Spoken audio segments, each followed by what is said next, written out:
ভাইরে ভাই আজকে বলে ব্লাড মুন না ব্লাডি মুন না কি হইব। কই ভাই আমি তো আসমানে আকাশ সারা আকাশ খুঁজাও কোনো চাঁদ মাত কিছু দেখি না। কোন তো কেমনটা লাগে যে বারান্দায় এসে খাড়াই রইছি, বারান্দায় এসে গাছের যত্ন নিলাম, গাছে পানি সানি দিলাম, কই গেল চাঁদ? তুমি কোথায়? তোমারে আমি দেখতে চাই চাঁদ। পুরো আকাশ বাতাস খুঁজে ফেলতেছি, চাঁদের দেখা তো পাইলাম না।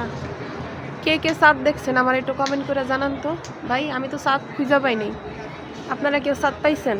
চাঁদটা কেমন, লাল না সবুজ না হলুদ? দেখেন রাস্তার মানুষ সবাই, সবার দেখাই পাইলাম কিন্তু চাঁদের দেখা পাইলাম না। চাঁদ তুমি কোথায়? ব্লাডি মুন, ব্লাডি মুন তুমি কোথায় ভাই? কেউ কি ব্লাডি মুন দেখছেন না ব্লাড মুন না কি লাল গ্রহণ চন্দ্রগ্রহণ? ভাই আমি তো খুঁজেই পাই না, একটু খুঁজে দেখান তো আমারে কোন জায়গায় আছে, কোন আকাশে চাঁদ তুমি? চাঁদ তুমি কার আকাশে ওরো, তার আকাশ কি আমার সে বড়? আমি তো চাঁদরে খুঁজে পাই না গো। ও গো চাঁদ কই তুমি? চাঁদরে পাইলাম না, আপনারা পাইলে একটু কমেন্ট করে জানান।